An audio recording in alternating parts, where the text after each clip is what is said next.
नहीं दो जहां में मिसाले मोहम्मद, जमाले खुदा है कमाले मोहम्मद। मोहम्मद ने आकर कुफर को मिटाया, कुफर को मिटाकर सदाकत पहलाया। আলহামদুলিল্লাহ। সম্মানিত মুসল্লিয়ানে কেরাম, সর্বপ্রথম আমরা সেই মহান রব্বুল ইজ্জতের দরবারে লক্ষ কোটি শুকরিয়া, যে মহান আল্লাহ পাক রব্বুল আলামিন পবিত্র জুমার দিনে আল্লাহ তাআলা আপনাদেরকে আমাকে সুস্থ রেখে সুস্থতার সাথে সশরীরে আল্লাহ তার মায়া এবং দয়ায় আমাদের সকলকে আল্লাহর বিধান পবিত্র জুমার 2 রাকাত ফরজ নামাজ আদায় করার জন্য আল্লাহ তার অসংখ্য অগণিত বান্দাদের থেকে বাছাই করে আপনাদেরকে আমাকে আল্লাহর ঘর মসজিদে আসার তৌফিক দান করেছেন।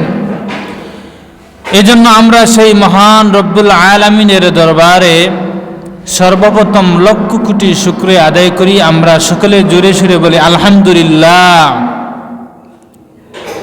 সম্মানিত মুসল্লিয়ানে কেরাম, আমি আপনাদের সম্মুখে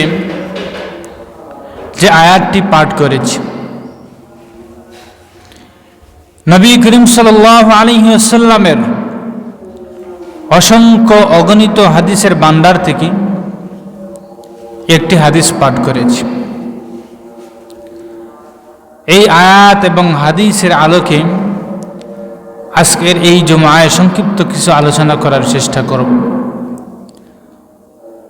আল্লাহ পাক রব্বুল আলামিন যদি আমাকে তৌফিক দান করেন। ওয়া মা তৌফিকি ইল্লা বিল্লাহ আলাইহি তাওয়াক্কালতু ওয়া ইলাইহি উনীব।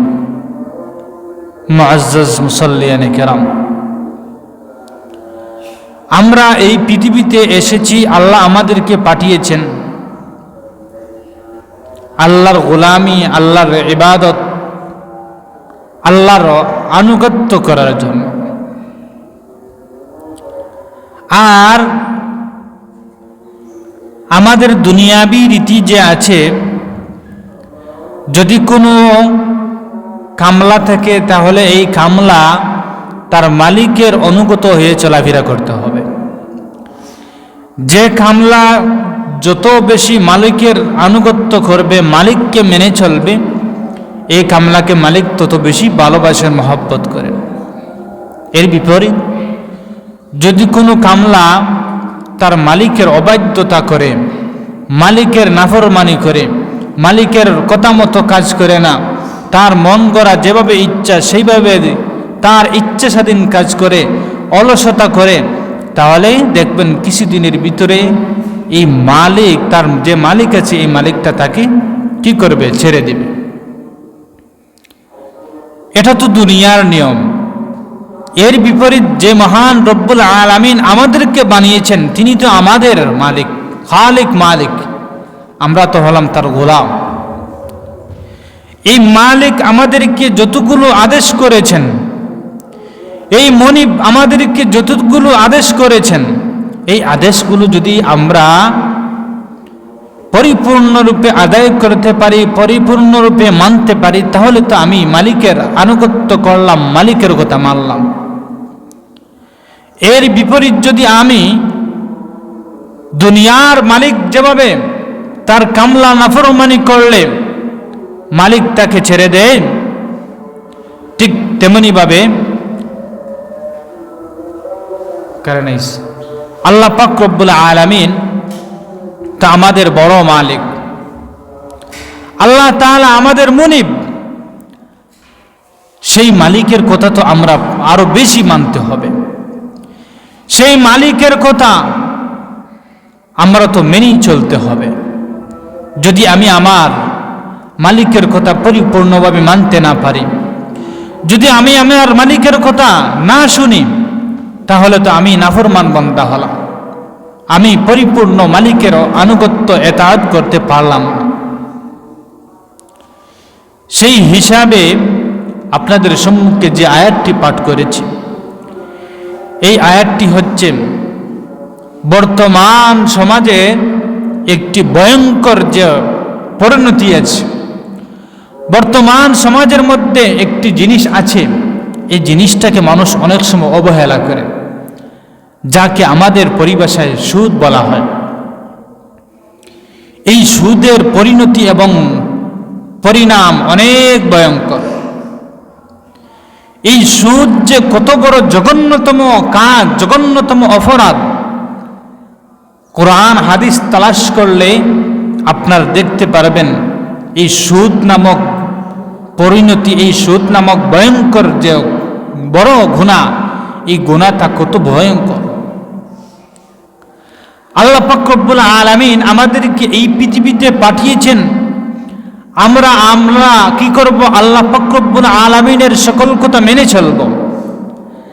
আল্লাহ যেভাবে বলেছেন সেভাবে আমার জীবনটা পরিচালনা করব। এখন যদি আমি আমার মালিকের কথা মতো আমার জীবনটা না চালাই, তাহলে তো আমি কি করলাম? আমার নিজের কপালে নিজে দাগ দিলাম। এই জন্য বেরাদুন ইসলাম, এই সুদ অনেক ভয়ঙ্কর একটি জিনিস, অনেক ভয়ঙ্কর একটি জিনিস।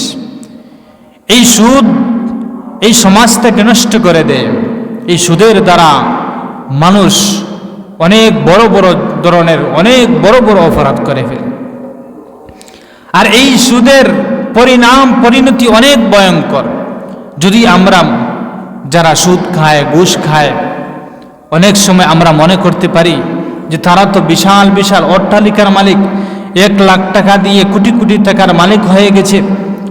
আরে ভাই, এই জিনিসটা ফিকির করবেন, এই জিনিসটা চিন্তা করবেন। এই যে ব্যক্তি সুদের লেনদেনের দ্বারা, ঘুষের লেনদেনের দ্বারা কোটিপতি লাখপতি হয়েছে, এই ব্যক্তিটির আখিরাতের পরিণাম কতটুকু ভয়ঙ্কর যদি সে জানতো, তাহলে এই সুদের কারবার থেকে সাথে সাথে তওবা করে এই সুদের খাত থেকে বেরিয়ে আসত। এই সুদের পরিণাম অনেক ভয়ঙ্কর। আল্লাহ পাক রব্বুল আলামিন বান্দার রুজি, বান্দার রিজেকের জন্য আল্লাহ বিভিন্ন পদ্ধতি অবলম্বন করতে বান্দাকে দিয়েছেন। আল্লাহ ব্যবসার পথ বাতলে দিয়েছেন, আল্লাহ কাজের ব্যবস্থা করে দিয়েছেন। বান্দা বিভিন্ন রকমের কর্ম করবে, আর এই সমস্ত কর্মের উসিলায় মহান আল্লাহ পাক রব্বুল আলামিন এই বান্দাকে রিজিকের ব্যবস্থা করে দিবেন। এর বিপরীত যদি বান্দা আল্লাহ দেওয়া বাতলানো পদ্ধতি ব্যতীত নিজ থেকে মন গড়া অন্য কোনো পদ্ধতি অবলম্বন করে, এটা তার জন্য অকল্যাণ, আর এই জিনিসটা তার জন্য জাহান্নামের কারণ হয়ে দাঁড়াবে। আল্লাহ পাক রব্বুল আলামিন বান্দার রিজিকের ব্যবস্থার জন্য বিভিন্ন কাজকর্ম এই দুনিয়াতে দিয়েছেন। এর মধ্যে একটি পদ্ধতি হচ্ছে ব্যবসা। আল্লাহ পাক রব্বুল আলামিন ব্যবসা নামক জিনিসটাকে হালাল করে দিয়েছেন, যে হে বান্দা, তুমি ব্যবসা করো, হালাল পথে ব্যবসা করো। আল্লাহ পাক রব্বুল আলামিন কোরআনের মধ্যে বলে দিয়েছেন, ওয়া আহাল্লাল্লাহুল বাইআ ওয়া হাররামার রিবা, যে আল্লাহ পাক রব্বুল আলামিন ব্যবসাকে হালাল করেছেন, আর রিবা, যাকে বাংলা পরিভাষায় সুদ বলা হয়, এই সুদকে হারাম করে দিয়েছেন। আল্লাহ ব্যবসাকে হালাল করে দিয়েছেন। এখন যদি আপনি আমি এই ব্যবসার পথ ব্যতি রেখে বিনা পুঁজিয়ে লাভ অর্থাৎ সুদের কারবার করি, তাহলে তো আল্লাহ দেওয়া পথ থেকে আমি বেরিয়ে গেলাম। আল্লাহ দেওয়া পথ থেকে আমরা কি হলাম? বেরিয়ে গেলাম। অথচ মালিকের আনুগত্য, মালিকের কথা তো এই সময় মানা হবে যখন মালিক যেভাবে বলেছেন সেভাবে যদি আমার জীবনটা চালাই, তখন তো মালিকের কথা মানা হবে। আর এর বিপরীত যদি মালিক বললেন এইভাবে তুমি চলো, আর আমি আমার মন করা অন্যভাবে চললাম, তাহলে তো মালিকের কথা মানা হলো না। এই সুদ বলতে আমরা কি বুঝি? যে একজন আরেকজন মানুষকে 1,00,000 টাকা দিল কয়েক মাসের চুক্তিতে, বলল আমি তোমাকে 1,00,000 টাকা দিলাম, আর এই 1,00,000 টাকার বিনিময়ে তুমি 6 মাস পরে 3 মাস পরে আমাকে 1,50,000 টাকা দেবে। এই যে একটা লেনদেন, এই লেনদেনের নাম হচ্ছে সুদ। অর্থাৎ বিনা পুঁজিয়ে অর্থ উপার্জন, লাভ মুনাফা অর্জন করা। আপনার কাছে একজন মানুষ অসহায় হয়ে তার জরুরতের কারণে আপনার কাছে 1,00,000 টাকা কর্জ চেয়েছে, আপনি কর্জ না দিয়ে আপনি বললেন আমি আপনাকে এই শুরুতে এই পদ্ধতিতে আপনাকে টাকা দিতে পারবো, এই পদ্ধতিটার নাম হচ্ছে সুদ। কিন্তু অনেক সময় মনে করে আমরা, আমাদের সমাজের মানুষ মনে করে যে এই পদ্ধতিটি টাকা দেওয়া তো কোনো ক্ষতি নয়, ব্যবসার মতো। অনেকে এই জিনিসটা মনে করে যে আমার টাকা দিয়েছি আর এই টাকার দ্বারা তো এই ব্যক্তি অনেক কাজ করছে, এই কাজের বিনিময়ে আমাকে টাকা দিচ্ছে। অনেকে এই দাবি করে যে এই টাকা যদি আমার কাছে থাকতো তাহলে আমি তো ব্যবসা করতাম বা বিভিন্ন কাজে লাগাতাম, আমার অনেক ফায়দা হতো। আমি আমার কাজে না লাগিয়ে এই ব্যক্তি আমার কাছে করতে চেয়েছে, আমি তাকে দিয়েছি, সে আমাকে কিছু দেবে। আরে ভাই, যেই তাওইল করেন না কেন, এই সুদ যে হারাম, এই হারামকে হালাল করা কিছুতেই সম্ভব নয়। যেমন ধরুন শুয়োর আর ছাগল, কুকুর আর ছাগল। ছাগল আর কুকুর দেখতে কি একরকম লাগে না? সামান্য একটু তফাৎ, সামান্য একটু তফাৎ। কুকুরের যেভাবে 4 পা আছে, ছাগলেরও তো এইভাবে 4 পা আছে, বডিও দেখতে সমান। কিন্তু আল্লাহ কি করেছেন? ছাগলকে বান্দার জন্য খাওয়ার জন্য হালাল করে দিয়েছেন, আর কুকুরকে আল্লাহ হারাম করে দিয়েছেন। এখন যদি কোনো মানুষ দাবি করে যে হালাল, ছাগল যেভাবে হালাল কুকুরে সেভাবে হালাল, এই ব্যক্তির ঈমান কি থাকবে? ঠিক তেমনি ভাবে আল্লাহ বলেছেন ব্যবসা হালাল, আর আপনি এই ব্যবসার সাথে সুদকেও হালাল মনে করলেন, তাহলে তো আপনার ঈমান কিভাবে থাকবে? এজন্য রে বান্দা, এই সুদ অনেক ভয়ঙ্কর একটা জিনিস। এই সুদের ক্ষতি অনেক ভয়ঙ্কর। যদিও আমি মনে করছি এই জিনিসটা একেবারে তুচ্ছ সাধারণ জিনিস। এই সুদের পরিণতি অনেক ভয়ঙ্কর, অনেক ভয়ঙ্কর। হাদিসের মধ্যে আছে, নবী করিম সাল্লাল্লাহু আলাইহি ওয়াসাল্লাম ইরশাদ করেছেন, যে সমস্ত মানুষ সুদের লেনদেন করে সে যেন তার আপন মায়ের সাথে জিনা করলো। নাউযুবিল্লাহ। যে ব্যক্তি সুদের কারবার করলো সে জন্য তার আপন মায়ের সাথে জিনা করলো। নাউযুবিল্লাহ। এই পৃথিবীতে কোনো মানুষ আছে যে তার মায়ের সাথে জিনা করবে? হে ভাই, আল্লাহ আপনাকে টাকা দিয়েছেন, দুনিয়া আছে হিসাবে মানুষের প্রয়োজন আছে, অসুবিধা আছে। যদি আপনি টাকাওয়ালা হয়ে থাকেন, আপনার পাড়াপড়শির মানুষ প্রয়োজন হয়, আপনার কাছে কর্জ চায়, তাহলে আপনার ইমানি দায়িত্ব হচ্ছে এই মানুষটাকে সহায়তা করা, তাকে নির্দিষ্ট মেয়াদে খরচ দেয়া। কিন্তু এর বিপরীতে যদি রে ভাই আপনি এই তাওইল করেন যে এই টাকা যদি আমার কাছে থাকতো তাহলে তো আমি এই টাকা দিয়ে আমি ব্যবসা করতে পারতাম, কিন্তু আরেকজন মানুষ আমার কাছে খরচ চেয়েছে, আমি কর্জ না দিয়ে তাকে আমি হালকা লাভের বিনিময়ে তাকে টাকাটা দিলাম, এটার দ্বারা কি ক্ষতি হচ্ছে? হেরে ভাই, তুমি যতই তাওইল করো না কেন, আল্লাহ এই সুদকে হারাম করে দিয়েছেন, আপনি কিছুতেই হালাল করতে পারবেন না। যেমন এইভাবে আল্লাহ গরু খাওয়াকে হালাল করে দিয়েছেন, ছাগল খাওয়া হালাল করে দিয়েছেন, কিন্তু শুকরের মাংস, কুকুরের মাংস আল্লাহ হারাম করে দিয়েছেন। এখন যদি আপনি এগুলোকে হালাল করতে চান, কিছুতেই হালাল হবে না। ঠিক তেমনি ভাবে আল্লাহ পাক রব্বুল আলামিন ব্যবসার পথকে হালাল করে দিয়েছেন। হে বান্দা, তুমি তোমার পুঁজি দ্বারা ব্যবসার কাজ করো, যাই লাভ হয় এটা আপনার হবে। কিন্তু রে বান্দা, এর বিপরীত সুদ, এই সুদকে তুমি কিছুতেই তাওইল করো না কেন, যেই তাওইল করো না কেন সেই সুদকে তুমি কিছুতেই হালাল করতে পারবে না। এই সুদের অনেক পরিণতি আছে। প্রথম পরিণতি হচ্ছে যারা সুদ খায় এরা তার আপন মায়ের সাথে জিনার সমতুল্য গুনাহ করল। নাউযুবিল্লাহ।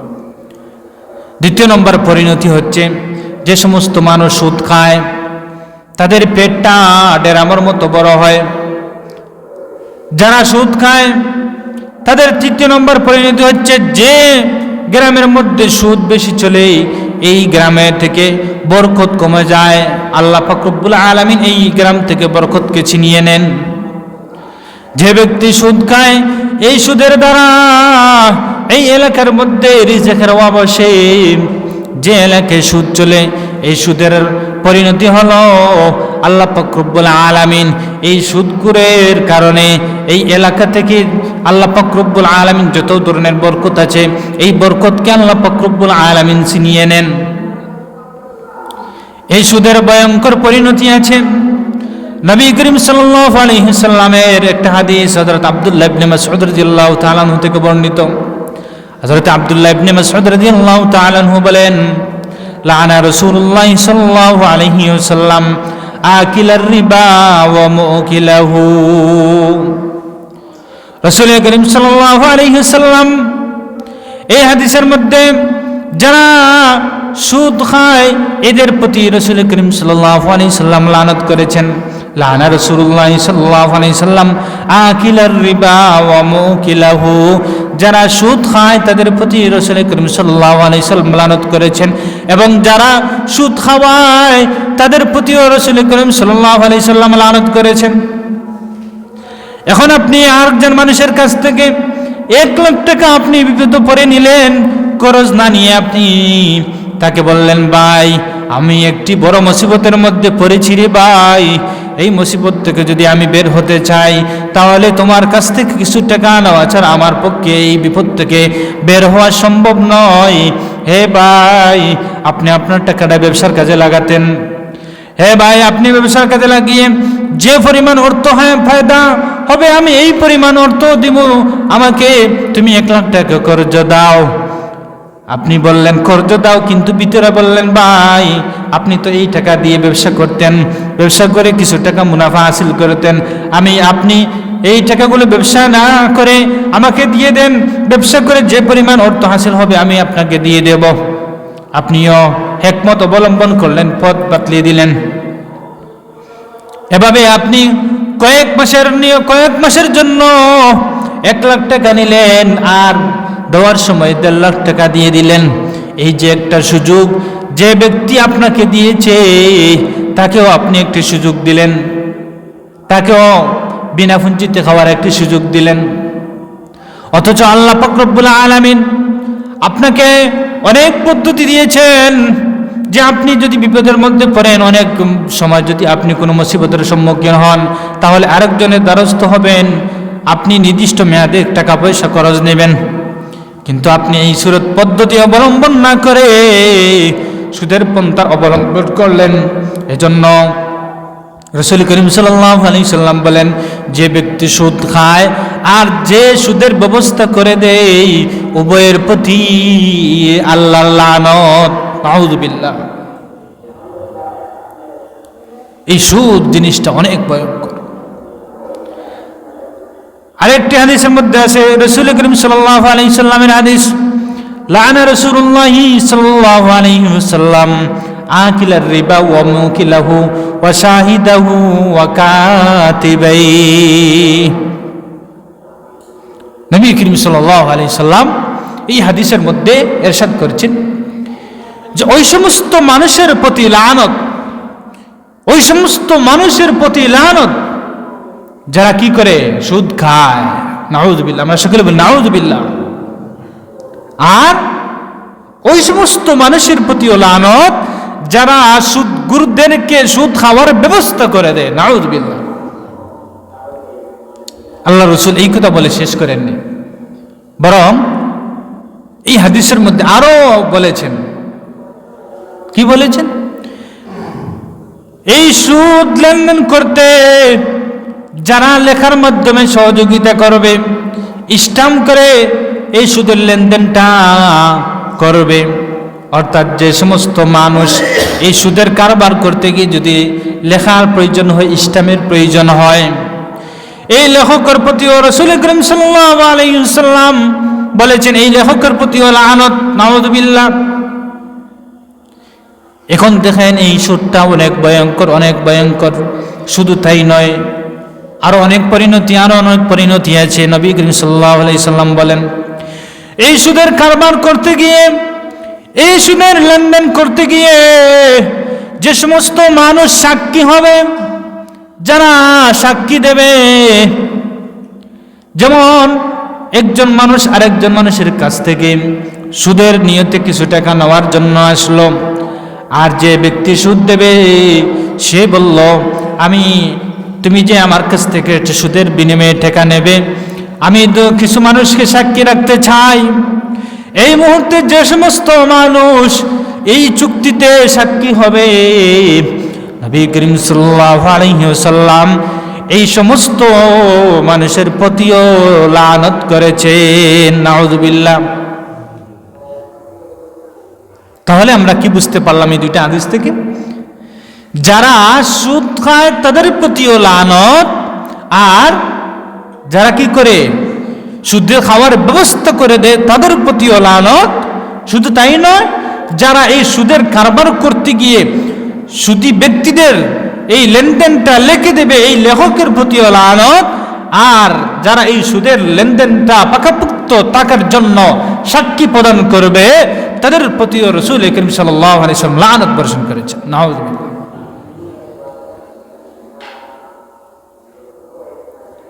বেরাদান ইসলাম, জুমার দিন অনেক লম্বা সময়ের প্রয়োজন। এই সুদখোর ব্যক্তিদের কতটুকু পরিণতি, হায় হায়!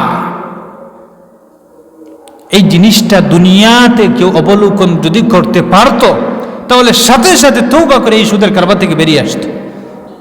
আপনাদের সম্মুখে একটি হাদিস বলি, নবী করিম সাল্লাল্লাহু আলাইহি ওয়াসাল্লামের একটি স্বপ্নের ঘটনা, যে ঘটনা হযরতে সামুরা ইবনে জুনদুব রাদিয়াল্লাহু তাআলা আনহু থেকে বর্ণিত। তিনি বলেন নবী করিম সাল্লাল্লাহু আলাইহি ওয়াসাল্লামের একটি স্বপ্নের ঘটনা।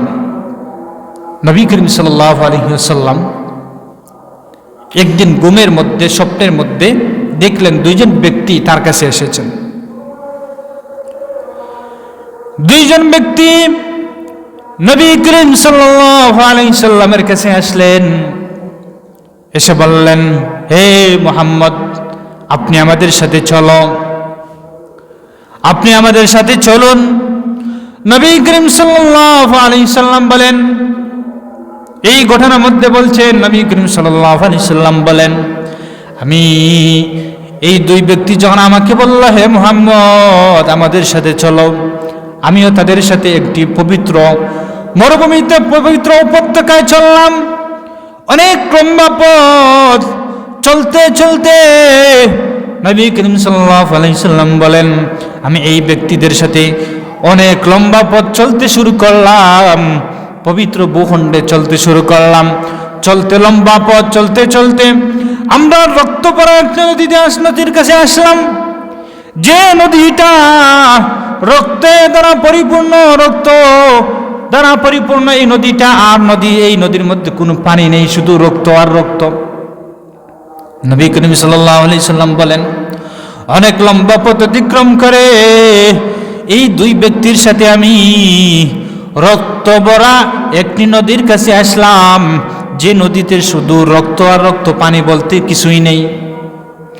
অনেক ভয়ঙ্কর দেখতে, অনেক ডর লাগে, অনেক ভয় লাগে।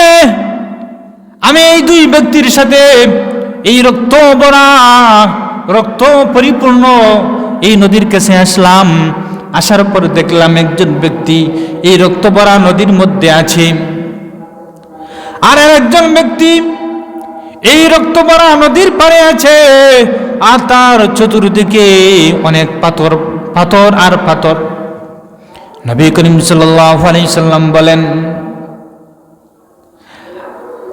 এই রক্ত ভরা নদীতে যে ব্যক্তি ছিল, সে ব্যক্তি নদীর পাড়ে আসতে চায়, যখন নদীর কিনারে চলে আসে, মধ্যখান থেকে রক্ত ভরা নদী, এই নদীর মধ্যখান থেকে যখন এই ব্যক্তিটি পারে ওঠার জন্য সামনের দিকে আগায়, যখন নদীর একেবারে কিনারে চলে আসে, তখন নদীর পারে যে ব্যক্তি ছিল, এই ব্যক্তি এই নদীর পারে যে পাথর আছে, এই পাথর দিয়ে তাকে এমন ইটা দেয় যে ইটার কারণে এই যে রক্ত ভরা নদীতে যে ব্যক্তি আছে, এই ব্যক্তি আর পারের দিকে আসতে পারে না।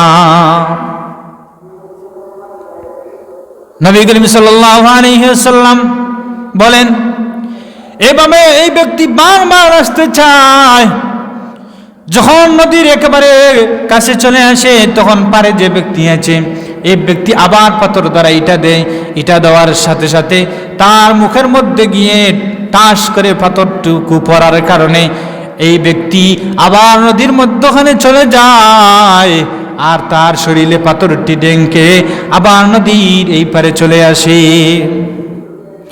নবী করিম সাল্লাল্লাহু আলাইহি সাল্লাম বলেন, আমার সাথে যে দুই ব্যক্তি ছিলেন তাদেরকে জিজ্ঞাসা করলাম, হে ভাই, এই নদীটি দেখলাম রক্তে ভরা নদী, শুধু রক্ত আর রক্ত, শুধু রক্ত আর রক্ত, আর এই নদীর মধ্যে যে ব্যক্তিটি আছে সে তো এই নদী থেকে উঠতে চায়, কিন্তু দেখতে পেলাম এই নদীর পারে যে ব্যক্তি আছে, এই ব্যক্তিটি এই ব্যক্তিকে উঠতে দেয় না। এর কারণ কি?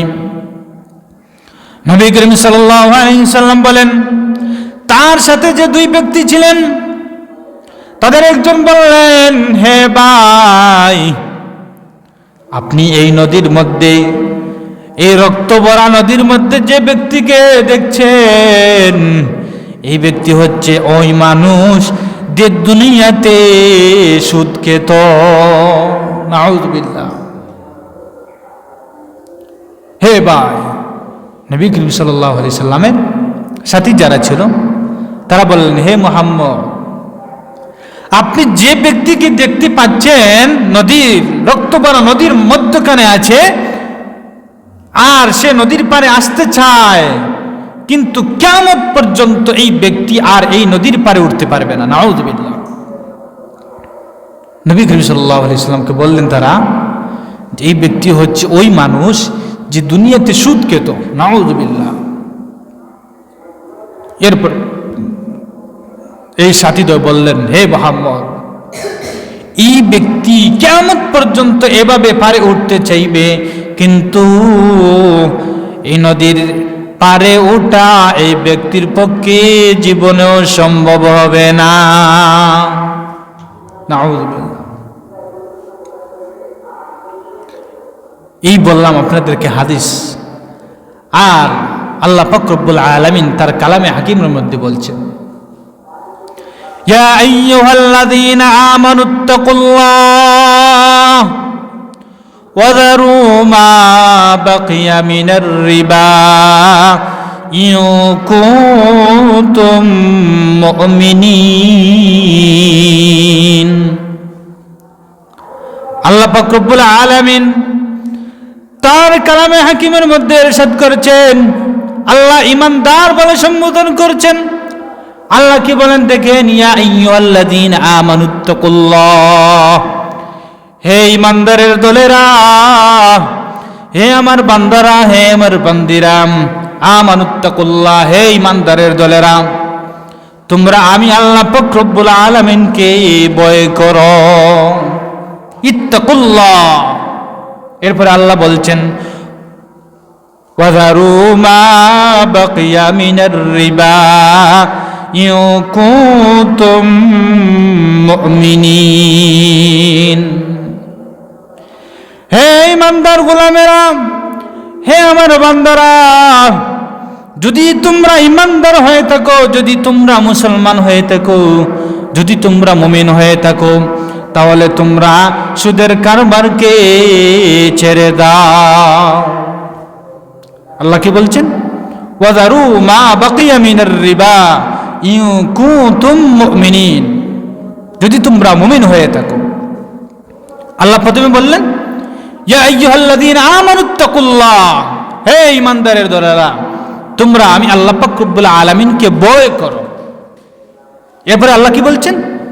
ওয়াযারু মা বাকিয়া মিনার রিবা